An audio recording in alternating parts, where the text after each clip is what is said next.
Hey guys, it's Will. Welcome back to the channel. If you are new here, welcome to the channel. Thank you for finding us. I hope you are doing well. I hope you like this video.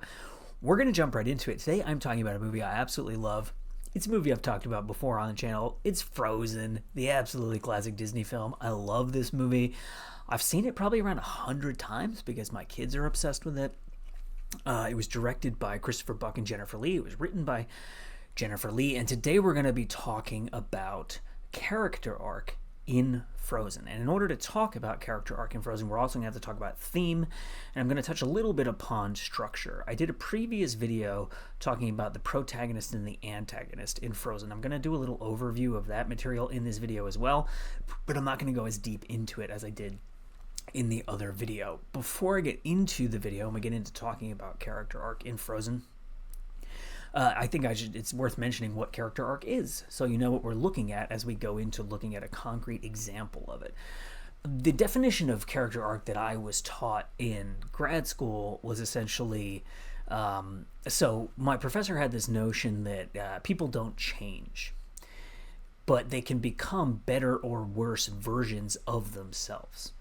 So my professors would define character arc as whether the character, through kind of the crucible of the narrative and primarily the second act goal and action, the character either becomes a better version of themselves, and that is a positive arc, or they stay the same or become a worse version of themselves, which is I guess if they stay the same, there's not really any arc at all. If they become a worse version of themselves, then you have what's called a negative arc.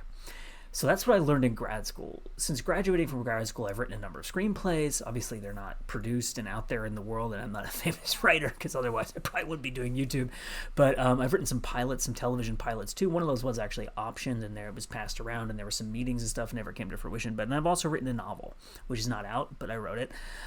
Working on it. Hopefully it'll be out next year. We'll see. It's still kind of up in the air. But suffice it to say, I've written a lot since I left grad school, and I was a reader for studios and production companies and stuff, so I read scripts. And through that experience, you kind of start to redefine the things you learn in grad school so they better fit who you become as a writer and your views on writing a narrative and stuff like that based on your experience. So I would define character arc maybe like a little bit less academically, a little more colloquially, a little more loosely, as basically how the character changes as a result of the journey they go on through a film.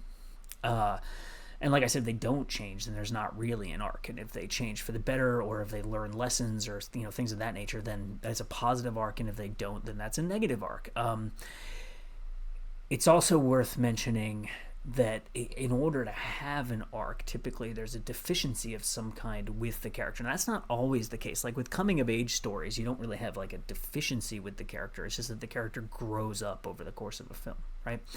But when you have adult characters, if they're going to arc, they need somewhere to arc to, which means there needs to be something kind of missing in their life, or they need to have some kind of character flaw or deficiency that they need to make up for, and they learn lessons over the course of the narrative that allow them to do that. So that's worth pointing out. So we're going to jump into Frozen now, and we have to talk a lot about character setup. The first act of Frozen, which is I define as the beginning up until when Elsa's powers come out at the coronation. There's going to be spoilers for the whole movie. Obviously, don't watch this video if you've never seen Frozen, because it probably won't make any sense to you. Or I guess if you don't mind Frozen being spoiled for you, then feel free to watch away. But I'm going to spoil basically the entire movie. So Elsa's powers become public knowledge at the coronation. And then we break into Act 2, where Elsa runs away and everything. And then Act 3 is after Elsa accidentally hurts Anna with her ice magic, and Kristoff tries to save Anna, and then they end up back at Arendelle, and then Hans captures Elsa and all that business. That's Act 3, right? Act 1 in this film really, it sets up character, world, theme, and character relationships so that all of those things can play out over Acts 2 and 3. It's really well set up. So we're going to start in Act 1 with a lot of the character setup so we can see essentially what the deficiencies of the characters are, if you want to call it that, and the things that they need to learn over the course of the film. Also worth noting that Frozen, to me, is a unique film because the protagonist arcs and the antagonist arcs, and they arc towards one another. And their arcs essentially complete what I think of as like a thematic circle.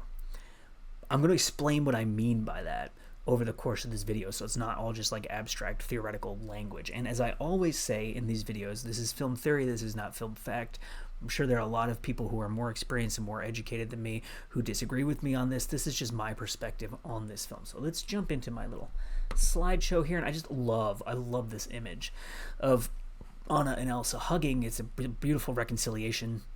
And we will come to that when we get to the end of the video, but I just wanted to start with that because I think it speaks a lot to theme and character. And like I said, characters arcing towards one another and meeting in the middle, which is actually, interestingly enough, something that Elsa talks about in Frozen 2, right? Where she says she and Anna are, a bridge has two sides and they are the two sides of a bridge. Anyway, if you've seen Frozen 2, you know what I'm talking about. Okay, so let's start with Elsa, even though Elsa is actually the antagonist of the film, which I will talk about more later, which I talked about in a different video.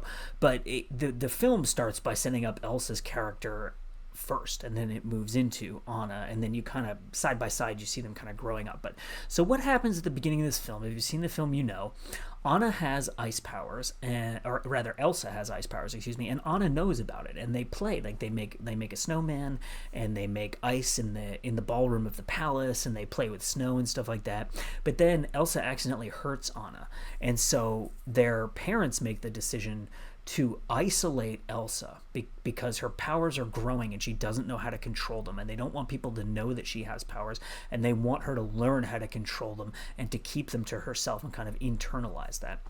And so Anna's memory of Elsa having magic is erased, and the siblings are essentially separated. So they decide to shut the palace down so that Elsa can kind of be hidden, so that a minimal number of people know about her powers. So this is, until then, we'll lock the gates. So we see the gates locking, and this all, to me, this very much speaks to Elsa's character, right?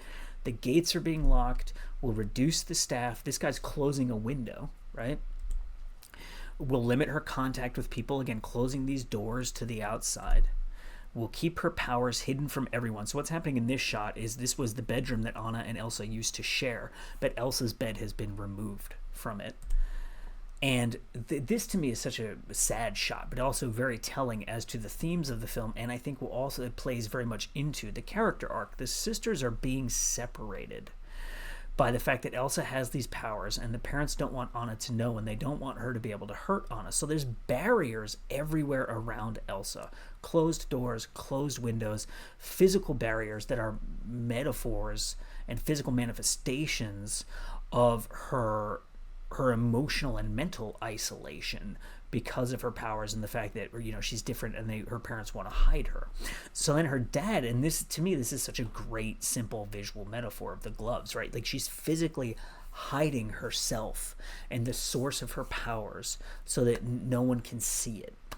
And so the king, who's her dad, says the gloves will help. See? Conceal it.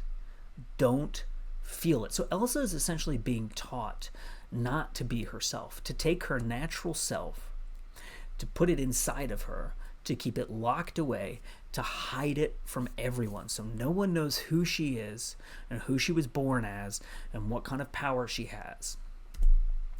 So now this is the coronation scene that I talked about before, where we kind of break into Act 2. And we see the conflict between the sisters, having been isolated for so long, starting to bubble up, right? So Anna says, and this is there's a screenwriting technique that is used very frequently in mainstream American filmmaking, where, and it's like the kind of thing where when it's used badly, it's really bad, and so people make fun of it a lot, but it can be used really well, and I think this is an example of using it well. You have one character through a natural, organic scene within the film of conflict or whatever, you have one character speak a core truth about another character, so the audience can hear that and understand the truth of the character. So she says, "Why do you shut me out? Why do you shut the world out?" So Anna is essentially telling us who Elsa is, and she's telling us what her character deficiency is and how she needs to arc essentially over the course of the film. Elsa doesn't trust people. She can't love people. She won't allow people to know who she is. She won't allow people to like really know her true heart, her feelings, her power. And she basically shuts herself off from the entire world. She isolates herself because that was what she was taught, and that's how she was raised. And she doesn't trust anyone, and she can't build meaningful relationships with anybody. what are you so afraid of? Fear, right? And there's actually there's a little making of thing on the Frozen Blu-ray where the directors talk about how fear was a kind of a thematic touchstone for them while they were making this film. Elsa's kind of fear. And then I actually just included this screenshot because I had the subtitles on so I could get the dialogue in this scene, and then it said "get shrieking." I thought that was funny, so I screenshot. So there's Elsa's power coming out. So now we're going to talk about Anna. So Elsa is shut off from the entire world. She's locked away. She's very internalized, and I also think that you just see a natural differentiation in the personalities of these two siblings, and Elsa being the older sibling, right, feels as though she has to be the responsible one, the grown-up one, the one who takes all this burden upon herself, the one who becomes isolated and lonely. And Anna, being the younger sibling, is much more goofy and outgoing, and she has less responsibility, and it's an interesting dynamic between the characters. But I think Anna is just naturally friendlier and more outgoing, but she's also not taught to hide herself. She's not taught to internalize her emotions and to hide everything and to lock everything away from people. She's allowed to just be open about things, right? And she lives alone in a palace. Now, this is obviously a spoiler, although, as I said, I'm going to spoil the whole movie. Their parents die, right? So Anna is really just alone with, like, the staff of the palace for her entire childhood, right? Which I think really, really figures into her personality and how she needs to arc, right? So I've started talking to the pictures on the walls. This is this kind of innocuous line that's just it's showing her loneliness and her isolation and the way that she's entertaining herself as a kid in this palace. But this is going to play into her character. It gets a little lonely, all these empty rooms, right? But and so then it comes Coronation Day, and she wakes up and her hair is looking great, and she's like, "Oh, it's Coronation Day. For years I've roamed these empty halls," right? So she's just kind of giving us a reminder of her life. But finally they're opening up the gates. There'll be actual real live people, but wow, am I so ready for this change. So she is really, really excited to meet people. She's a very gregarious, open, naive, happy, trusting person who wants friends. She wants to meet people. She wants to be social because she's been isolated for so long. She says, I can't wait to meet everyone. And then she thinks, what if I meet the one? So this is really interesting to me because she has this notion of, like, I'm going to meet people. Maybe I'll meet the one. Like, I'll get married and I'll meet the love of my life, and it'll be this beautiful moment and everything like that. And then we see within this same scene, which is a song, right? She's singing. Look at what she's doing here. She's mimicking the pose of the characters in these paintings. And the paintings are all about love, right? They're people dancing, people lying together on a blanket having a picnic, people bowing to each other, right? And the man pushing the woman on the swing, right? And she says, to dream I'd find romance. This is showing us, I know it's totally crazy to dream I find romance, right?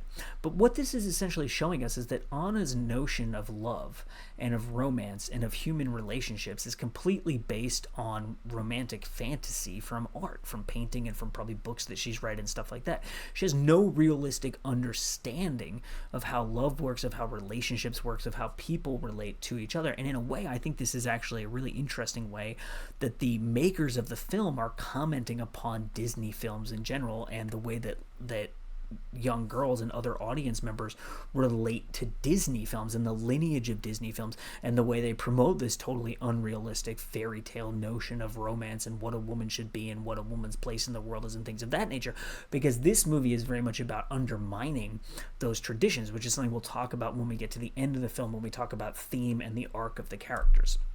So then she has her meet cute with Hans, who is this guy right here.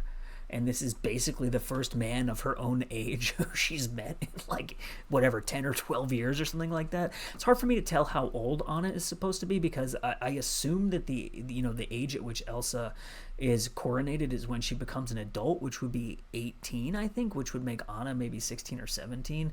But Disney has claimed that Elsa is 20 because essentially they want Anna to be like the age of consent in the modern American sense of that word. So they want her to be like 18 or 19. So it's not like, isn't she like 16?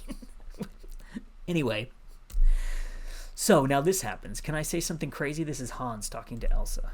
Will you marry me? Can I say something even crazier? Hell yeah.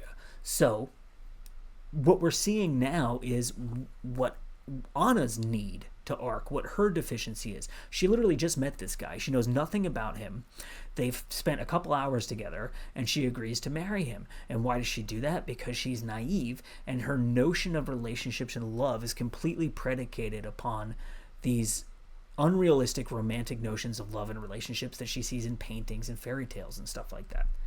So then we have essentially the beginning of the second act. So Elsa's powers come out, Elsa runs away, and all of Arendelle freezes. So we're setting up here the second act goal, which is Anna. This is Anna saying, I'll bring her back and I'll make this right. So Elsa has gone off to the North Mountain. She's created her ice palace, and she's living there in isolation, and it's the summer in Arendelle, but everything has frozen. So obviously that's a huge concern because crops are going to freeze. They're not going to have any food for the actual winter, and like it creates a lot of problems for the kingdom of Arendelle. So Anna, the second act goal for the film, the physical action of Act 2, is for Anna to go and get Elsa, bring her back to Arendelle, and end the frozen winter. So that makes Anna the protagonist because she is the one with the second act goal, and it makes Elsa the antagonist because Elsa is the one trying to prevent Anna from achieving that goal because she doesn't want to come back to Arendelle. She wants to stay in her ice palace. So now we start to get into theme and we start to get into character arc. So I talked kind of a little bit about the deficiencies of the characters, right? Like Elsa doesn't trust people enough, and she has no relationships, and she has no love in her life, and she shuts everyone out. She's completely isolated, alone, insecure, anxious, whatever. Anna is essentially the exact opposite. She trusts everybody way too much. They need to arc towards one another so that they can both change for the better, and as my professor would say, become better versions of themselves, right? So here we get into theme. This is in Act 3 when Grandpappy Troll he's looking at Anna, after Elsa injures Anna. Kristoff takes Anna to Grandpappy Troll, and he asks if he can save her, and he says, only an act of true love can thaw a frozen heart. So here's where we get into theme. The theme of this film really is, how do you thaw a frozen heart? What's so brilliant about this movie, right? So I said that you have these sisters who are protagonist and antagonist, and they have arcs that move towards one another. And then you have this brilliant piece of mirroring in the theme and the plot. Elsa has the metaphorically frozen heart. Anna's heart has literally been frozen.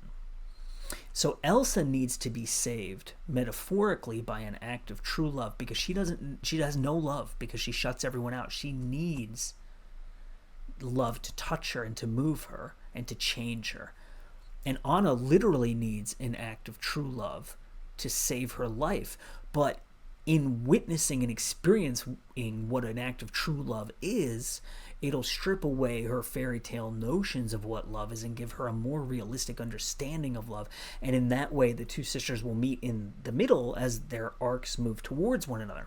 Kristoff is in this shot here, and I think it's worth mentioning that in the second act, through her relationship with Kristoff, even though Anna doesn't consciously know this as it's happening, she's also starting to learn a more realistic notion of romantic love. That you meet someone, you get to know them, you talk to them, maybe you argue a little bit, and you start to find feelings and romance there through that, rather than just like randomly meeting someone and being like, yes, we're gonna get married.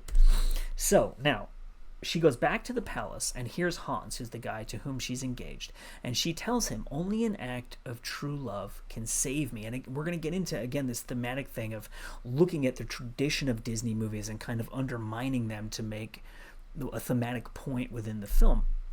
A true love's kiss. Oh, that Hans is a bastard. If only there was someone out there who loved you. So this is the third act twist, is that Hans is just setting her up, basically. He doesn't love her at all. He doesn't care about her even a little bit. He is 11th in line, or 12th in line, he's got 11 brothers. So he's the 12th in line for the throne in his kingdom. So he knows he'll never be king. But here's a kingdom in Arendelle that has 2 sisters in line for the throne. So if he can marry one of them and get rid of the other one, then he can become the king. And the events of the film has essentially led him to this point where he can reasonably execute Elsa by these trumped up charges that he's come up with, and he can let Anna die, and he can become the king of Arendelle. So now, the snowman, Olaf, I almost called him Kristoff, he's looked out the window, and he's seen Kristoff galloping towards Arendelle, because what happens is Elsa escapes and she creates this big storm, right? So the palace is being ripped apart and buried in snow and all this stuff. And he's like, oh no, I gotta save Anna. So Olaf says, there's your act of true love right there. And Anna's like, oh wait, maybe my true love is Kristoff, and maybe I can go and he can save me and stuff like that, right? She still needs to arc, because she's still thinking along the lines of, I need a man with whom I can have a romantic relationship, who will be the true love, who will save me. Then she's presented with a decision that she has to make. Hans is hunting down Elsa and trying to kill her. Kristoff is galloping across the ice trying to reach Anna. They're out on the frozen fjord. Anna has a choice. She can try to stop Hans and save her sister, or she can try to run to Kristoff and, she believes, through kissing him, act of true love, save herself. She decides to save her sister. So she goes and she stops Hans from killing Elsa, but the ice magic completely overtakes her body. Her heart is frozen, and she turns into essentially like an ice sculpture of herself. But then she starts to thaw, and she's melting. And I mean, this is such a powerful image, I think, of the two sisters, and the one is frozen and Elsa's draped over her, and the sadness, and it's just like ghost ships in the background. She starts to thaw, and then they hug, and this is the exact moment in the film at which their arcs collide, and they meet one another in the middle. Because Elsa is finally realizing what love really is and what an act of true love is, and what Anna has realized in this scene is that the true love in her life is the love between her and her sibling, and that their relationship and their bond is far more important than whatever romantic relationship she might have with the guy she just met. And Elsa is realizing that she has robbed herself of something very, very important in her life by not allowing herself to have relationships with people and by shutting everybody out. So they've arced towards one another and met in the middle. Anna is seeing, or rather Elsa, she says, you sacrificed yourself for me. She's seeing what true love is through her sister's willingness to essentially die for her. And Anna is realizing that real love is not kissing someone. It's not a fairy book or fairy tale thing. It's caring so much about someone else that you don't matter anymore, and that you're willing to die to rescue them. I love you. True love. An act of true love will thaw a frozen heart. So again, we return to theme, and like I said earlier, you have a character voice something out loud so the audience can acknowledge it. He's voicing the theme out loud for the audience so they can see what's going on here. This is especially important in children's films, because children are not looking at like the subtext of scenes and stuff like that, right? Like maybe they intuitively understand it, but you need to say stuff out loud a lot of the times in kids' films for it to land for them. Love, of course, Elsa says. So what happens here is that Elsa realizes that love will thaw the frozen heart. So literally, Anna's frozen heart has been thawed by love. Elsa's has metaphorically been thawed by love. And through the feelings of love, she is able to strip away the winter that has descended on Arendelle and return everything to summer. And again, another metaphor, visual metaphor, everything is frozen and dead in the winter, and everything is lush and green and growing and beautiful in the summer, right? Much like going from having a frozen heart to your heart thawing and being able to find love and happiness and things of that nature.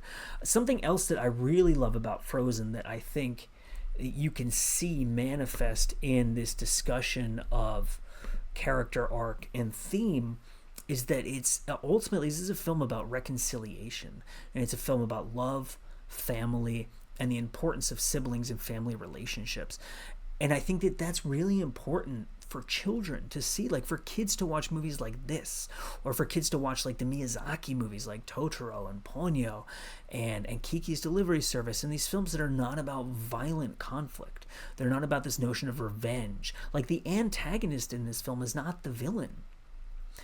you know, there are villains in this film, but it's not this idea of like violent antagonism, revenge, war, battles. It's about emotional stuff, and it's about love and reconciliation and relationships and family and things of that nature. It's such an incredible movie, but also the way that it undermines that traditional Disney notion of like, the whole point of a woman's life, you know, is to find a husband and to be married and be a good wife and be a good mother. And it's like, no, that's not true at all. Like, you know, be a good person and find people you care about in your life, have important relationships with other women, with your sisters and stuff like this. Just think this is a really beautiful and incredible film, and the themes and the character arc of this film I think are very powerful. So my name is Will. As always, I thank you so much for watching. I hope you enjoyed this video. Let me know in the comments what other kind of videos you want me to do, what kind of movies you want me to look at and stuff like that. And we'll see you next time.